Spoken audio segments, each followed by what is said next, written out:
All right, let's dive right in.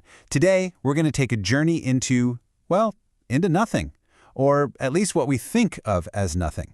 We're going to pull back the curtain on empty space itself, and what we're going to find is that it's actually one of the busiest, most complex places in the entire universe. So, let's get into it. So you got to start with the most basic question, one that almost sounds silly to ask. Is empty space actually empty? I mean, for most of human history, the answer was a simple duh, of course it is. It was just the background, the stage where everything happened. But as we're about to see, quantum mechanics has a totally different answer. And honestly, it's way more exciting. I mean, look at this contrast. On one hand, you have the classical view, right? That's our gut feeling. The vacuum is a void, an empty, boring stage.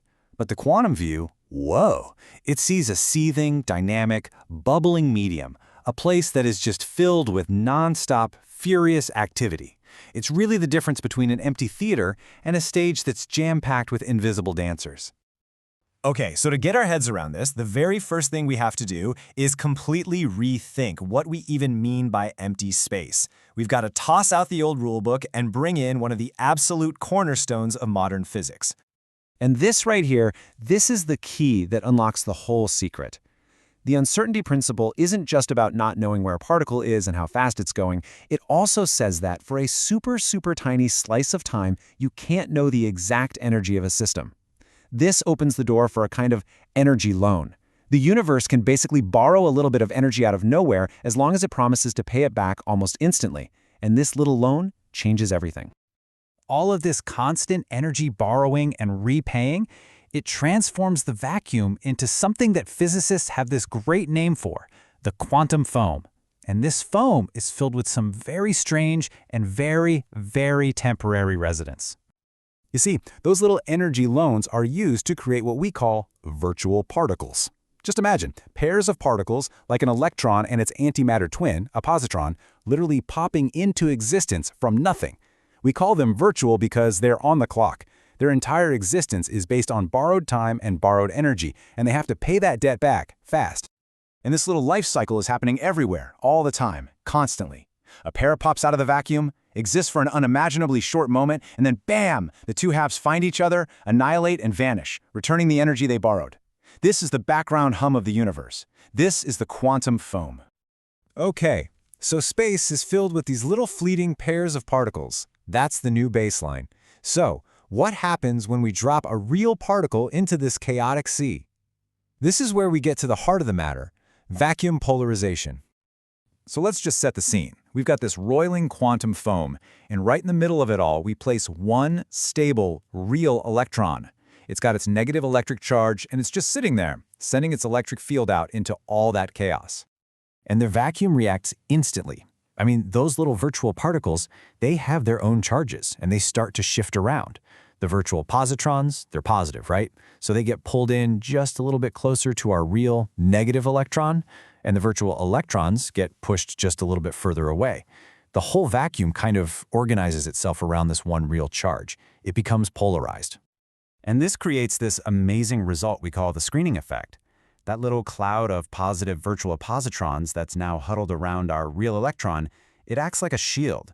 It partially cancels out some of the electron's negative charge.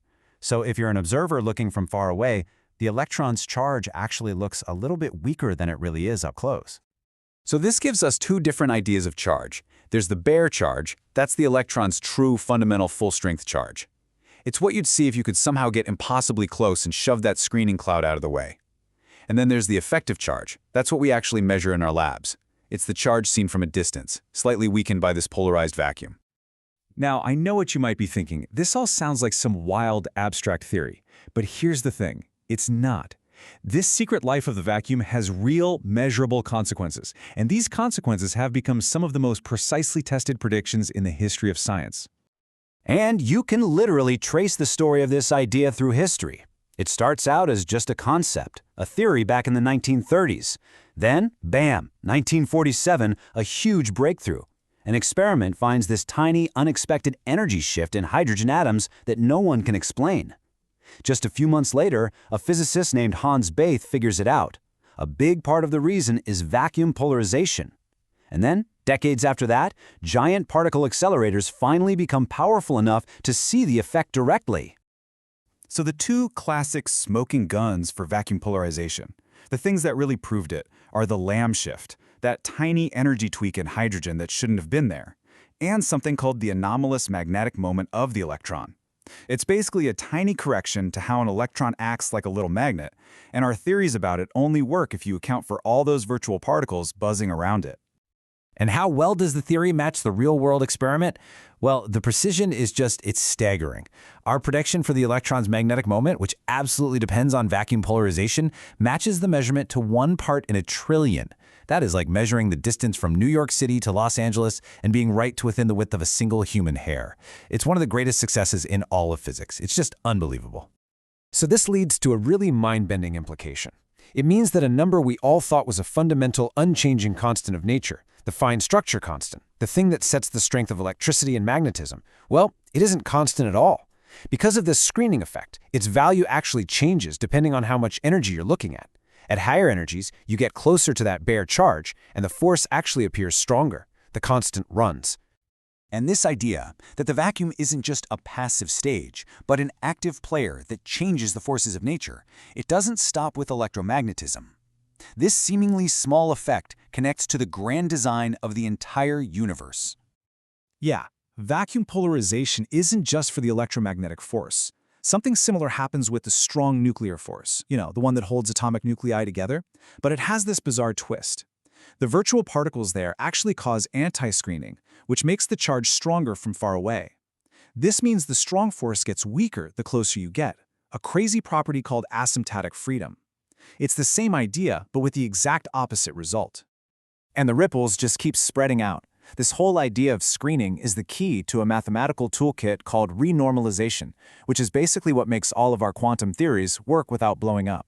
This quantum foam can even create a real physical force, the Casimir effect, that literally pushes two metal plates together out of nothing.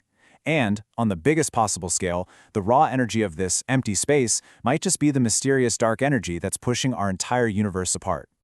Which leaves us with this one last, just awe-inspiring thought. This bizarre, frantic dance happening in every cubic inch of empty space, this constant churning of virtual particles popping in and out of existence, it might not just be some weird quantum footnote. The energy of nothing could be the very thing that is deciding the ultimate fate of everything. Something to think about.